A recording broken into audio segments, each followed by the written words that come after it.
So அதே மாதிரி வால் பாக்ஸும் பார்த்தீங்கன்னா ஃபுல் அண்ட் ஃபுல் நம்ம பாக்ஸ் அடித்து ஒரு எல் டைப்பில் ஃபுல்லாகவே பாக்ஸ் செட்டப் பண்ணியிருக்கோம்.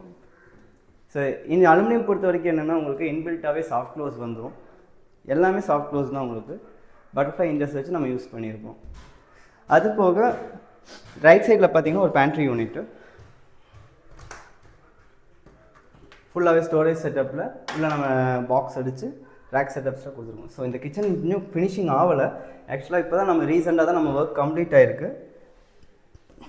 இது பார்த்திங்கன்னா பேண்ட்ரி யூனிட்டு. எல்லா க்ரோசரி ஐட்டம்ஸும் நீங்கள் வச்சுக்கலாம். ஸோ யூஸ் பண்ணிட்டு A to Z ரெண்டு சைடுமே ரைட் அண்ட் லெஃப்ட் சைடு ரெண்டு சைடுமே நீங்கள் யூஸ் பண்ணிட்டு மூவபிளாக இருக்கும். உங்களுக்கு யூஸர் ஃப்ரெண்ட்லியாக இருக்கும் எடுக்கிறதுக்கு.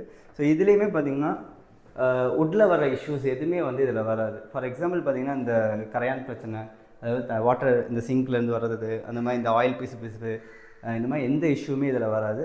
ஜஸ்ட் அந்த மாதிரி ஆனாலுமே நீங்கள் ஒரு நார்மல் வாட்டரில் ஒரு கிளாத்தை வச்சு தொடச்சாலே எல்லாமே க்ளீன் ஆகிடும். அவ்வளோ யூஸர் ஃப்ரெண்ட்லியாக இருக்கும்.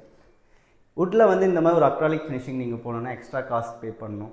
ஃபியூச்சர்ஸ் அதுக்கு தகுந்த மாதிரி நீங்கள் என்னென்ன சொல்கிறீங்களோ அதுக்கு தகுந்த மாதிரி காஸ்ட்டை வந்து நீங்கள் பேர் பண்ணுற மாதிரி இருக்கும். ஸோ இது எல்லாமே இன்பில்ட்டாகவே உங்களுக்கு வந்து வரும்போது உங்களுக்கு ஸ்கொயர் ஃபீட் ரேட்டும் ரொம்ப கம்மியாக வரும். ஸோ அதை விட பட்ஜெட் ஃப்ரெண்ட்லியாகவும் இருக்கும் உங்களுக்கு வுட்டை விட. ஸோ இதுதான் இங்கே இந்த வீட்டில் நம்ம பண்ண ஒர்க்கு.